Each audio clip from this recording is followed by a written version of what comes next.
При претреси во Гевгелиско вчера полицијата привела две лица, кај едното лице била пронајдена марихуана, а кај другото муниција, соопштија од Министерството за внатрешни работи.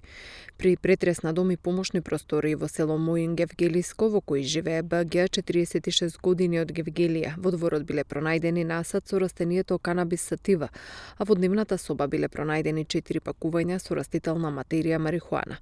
БГ е лишен од слобода, приведен во полициска станица Гевгелија, за случајот е известен јавен обвинител од Основното јавно обвинителство од Гевгелија.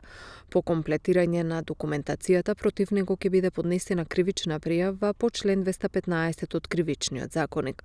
Во периодот од 19 часот и 30 минути до 20 часот и 30 минути пак бил извршен претрес на дом и помошни простори во истото село во кој живее АК 29 години од Гевгелија, при што биле пронајдени 38 боеви куршуми калибар 7,9 мм, 8 боеви зрна и 1 боев куршум непознат калибар. Лицето е лишено од слобода, известен е дежурен јавен обвинител од Основното обвинителство Гевгелија, а по комплетирање на документацијата од страна на СВР Струмица ќе биде поднесена кривична пријава по член 396 од Кривичниот законник. Министерството за внатрешни работи со несмалено темпо ќе продолжи за преземање на интензивни мерки и активности за сузбивање на недозволената трговија со наркотични дроги и оружје, нагласуваат во соопштението од Министерството за внатрешни работи.